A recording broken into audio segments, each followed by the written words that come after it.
और रही बात इस बच्ची की, ये बच्ची जिस तरह बिलबिला रही है, बोल रही है, आप ये सोचिए 6th क्लास की बच्ची, 7th क्लास की बच्ची, आज वो 15 साल की हो गई, 10th में आ गई, और वो जिस तरह कपकपा रही है, उसकी मानसिक स्थिति जिस तरह है, आप सोचिए क्या दर्द से वो गुजरी होगी। उसका अभी हाजीपुर का एक स्कूल, नाम क्या ही ले उन लोगों का, डायरेक्टर पैर पकड़ के माफी मांगे। वही बेडरूम का ही खेल था, बगल में बेडरूम, कभी वो टीचर को खींच ले, कभी वो उसको किस कर ले, कभी बड़ी लड़कियों को कर ले, वो मामला।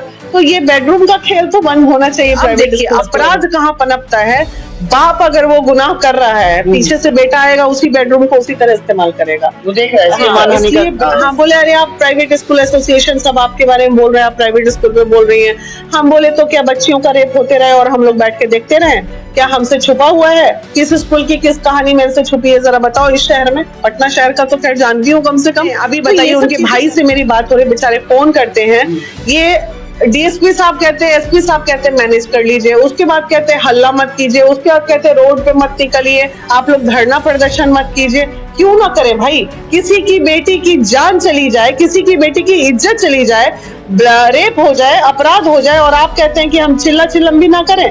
हम क्या, हमें धन्य हो भाई हमारे प्रिंट मीडिया, धन्य हो, इतना बड़ा मामला, और किस कदर पूर्णिया में इन लोगों ने, सॉरी सहरसा में इन लोगों ने दबा दिया इस मामले को। उनके भाई का कहना है कि मैडम प्रिंट मीडिया तो डर के मारे छाप नहीं रहा है न्यूज को। हाँ, तो बहुत बड़ा मामला। एक बात बताइए आप, देखिए जो खबर मैं आपको बता रहा हूँ, ये खबर आप बहुत दिनों से सुन रहे होंगे, लेकिन इस खबर में सबसे बड़ी बात ये है कि एक प्रतिष्ठित व्यक्ति जो कि एक स्कूल, एक संस्था चलाता था, उसका बेटा लगातार लड़कियों के साथ गलत काम करते हुए आ रहा है। लेकिन ये इस खबर के बावजूद भी उस तरीके का एक्शन हुआ या नहीं हुआ, इस पर हम बात करेंगे महिला विकास मंच की संयोजिका बीना मानवी जी से। बीना मानवी जी, बहुत स्वागत है। बहुत बहुत धन्यवाद। बीना मानवी जी, ये खबर जो आप देखे हैं कि स्कूल के जो ऑल इन ऑल कर ले, उनके बेटे के द्वारा इस तरह की कुकृत किया जाता है, इसको कैसे आप देखते हैं? देखिए, सबसे पहली बात तो ये जो पीछे से बेटे लोग जो आते हैं, ये प्राइवेट, ये बिहार में नहीं, ऑल ओवर इंडिया की बात कह लें, लेकिन बिहार में ज्यादातर है। चूंकि मैं स्कूल की प्रिंसिपल भी रह चुकी हूँ, 16 साल मैंने स्कूल के में काम भी किया है, और मैं प्राइवेट स्कूल एसोसिएशन की सदस्य भी रह चुकी हूँ। तो बिहार के प्राइवेट स्कूल्स में एक सिस्टम है कि हर डायरेक्टर, हर प्रिंसिपल ना अपने चैम्बर से सटे बेडरूम बना के रखता है, ये बोल के कि भाई रेस्ट करते हैं, थक जाते हैं। मेरा कहना है एक ही चीज पे, अभी मेरे पास फोन भी आया प्राइवेट स्कूल एसोसिएशन से कुछ लोगों का, इसके पहले वाले वीडियो में, कि आप पे प्राइवेट स्कूल जो है मानहानि करेगा। अरे भाई, मैं सीबीएसई बोर्ड के नॉर्म्स में कहाँ लिखा है कि चैम्बर में बेडरूम बना के रखा जाए? और क्यों ना डायरेक्टर के चैम्बर में आप कैमरा लगे? आए दिन इस तरह के केसेस होते हैं। अभी हमने किशनगंज में देखा, तो एक नॉर्म्स बना देने में अगर आप अच्छे हैं तो आप अपने कैमरा लगा लीजिए। तो ये सब चीज अपराध को कहीं ना कहीं बढ़ावा देने का एक ये पॉइंट है जिसपे किसी की नजर नहीं जा रही, बेसिक पॉइंट है ये। अभी हाजीपुर का एक स्कूल, नाम क्या ही ले उन लोगों का, डायरेक्टर पैर पकड़ के माफी मांगे। वही बेडरूम का ही खेल था, बगल में बेडरूम, कभी वो टीचर को खींच ले, कभी वो उसको किस कर ले, कभी बड़ी लड़कियों को कर ले, वो मामला।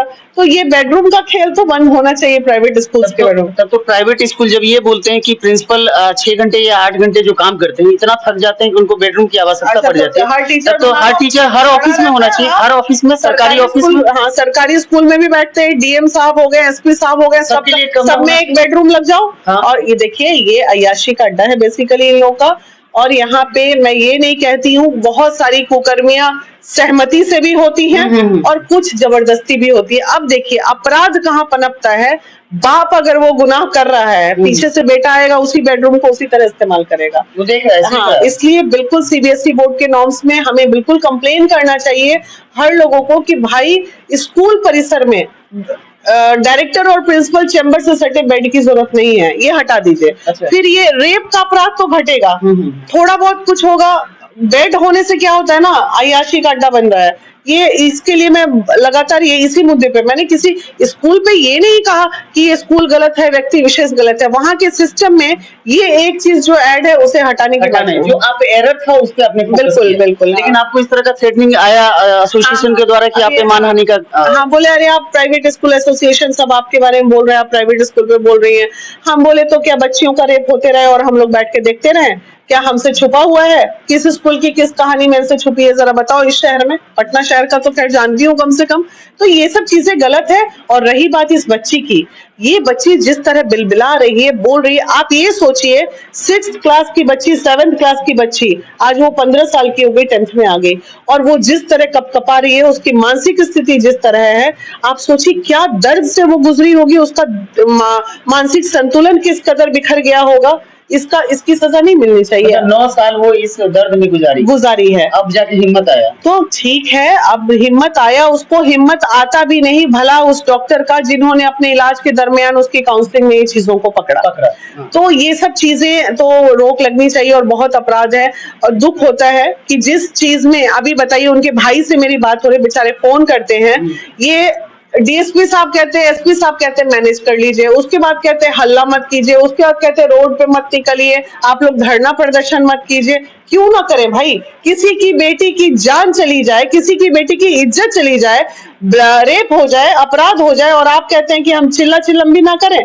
हमें अपने न्यायिक चीजों पे आवाज उठाने का अधिकार भी नहीं है। मतलब उनके भाई का ये आरोप है कि प्रशासनिक विभाग के द्वारा ये दबाव बनाया जा रहा है। हाँ, बताया जा रहा है। वो हम अभी लखनऊ में थे, कुछ काम से गए हुए थे, तो वहीं पे उनका फोन आया था। वो रिक्वेस्ट कर रहे थे हमसे कि मैडम एक बार आइए, आपकी जरूरत है। और धन्य हो भाई हमारे प्रिंट मीडिया, धन्य हो, इतना बड़ा मामला, और किस कदर पूर्णिया में इन लोगों ने, सॉरी सहरसा में इन लोगों ने दबा दिया इस मामले को। उनके भाई का कहना है कि मैडम प्रिंट मीडिया तो डर के मारे छाप नहीं रहा है न्यूज को। हाँ, तो भाई बहुत बड़ा मामला। एक बात बताइए, आप लोग चौथा स्तंभ कहते हैं अपने आप को, आप लोग सोशल मीडिया जगत में हो, लेकिन प्रिंट मीडिया को रियली चौथा खंबा कहा जाता है। लेकिन भला तो आप ही लोगों का है कि इस तरह पे आवाज उठाते हो और मामला तूल पकड़ते हो और न्यायिक चीजों पे जाता है। तो इसलिए मैं सबको कहती हूँ, अच्छी चीजों के लिए आवाज बिल्कुल उठाना चाहिए जो समाज के हित में हो। इस केस को आप आपके पास तो समय नहीं होता है क्योंकि आप फिर से कहीं बाहर जाएंगी, बहुत सारे काम होते हैं, लेकिन इस केस को आप जाएंगी, देखेंगी? नहीं, बिल्कुल। अभी उनसे भाई से बात हुई, कल भी मैंने पूछिएगा उनके भाई से, परसों भी मैंने उनको फोन किया है कि भाई सहरसा का तुम किस दिन कह रहे हो, मैं बताओ। उसने कहा था दीदी जब मैं बुलाऊंगा तब आइएगा, बिना बताए मुझे मत आइएगा, क्योंकि मैं उस वक्त सहरसा में रहूंगा तो आऊंगा। तो मैं तो इंतजार कर रही हूँ कब उनके भाई बोले और हम यहाँ से गाड़ी स्टार्ट करें। लेकिन अभी 20 तारीख तक अब फिर मैं नहीं जा सकती हूँ, क्योंकि मैं आज रात को बाहर जा रही हूँ, और उसके थोड़ा हम लोग का तीज वगैरह होता है, तो उसके बाद तीज के बाद हम जब बोले उनके भाई हम तैयार है सर, हम तो इंतजार कर रहे हैं उनके भाई के। इस तरह के केस में स्पीडी ट्रायल होके तुरंत न्याय नहीं होना चाहिए। नहीं होता है, सब मैनेज होता है भाई। थाना बहुत भ्रष्टाचार से लिप्त हो रहा है। अगर लॉयलिटी के साथ हर प्रशासनिक लोग अपना काम करें तो अपराध जगत में बिल्कुल अपराध खत्म होने के कगार पे आ जाए। क्या मामला था, एक लड़की पीड़िता जब सामने बोल रही है। अच्छा, 2-3 मामला और है।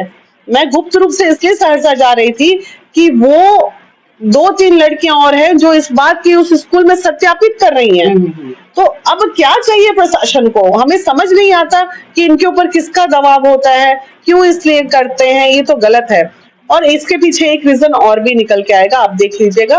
कहीं ना कहीं लड़की मुस्लिम है और प्रशासन को इस बात का डर है कि वहां हिंदू मुस्लिम राइट हो जाएगा। अरे भाई, बच्ची मुस्लिम हो या हिंदू, उससे क्या फर्क पड़ता है? बच्ची का रेप हुआ है, बच्ची का मतलब ऐसी अवस्था में रेप हुआ जब वो एकदम खेलने की, खिलौने से खेलने की उम्र में, वो हिंदू लड़की रहे या मुस्लिम। यहाँ क्या आप हिंदू मुस्लिम की बात करते हो यार? मतलब झूठ मूठ का नहीं भी मुद्दा होगा ना, प्रशासन बोल के बना देगा। ये सब प्रॉब्लम है। तो चाहेगा कि मामला रफा। हाँ, मैं तो हिंदू हूँ, मैंने बोला कि वो मुस्लिम लड़की है, मैं उसके लिए आवाज नहीं उठाऊंगी। तो ये लोग जानबूझ के इस तरह का सीन क्रिएट करते हैं।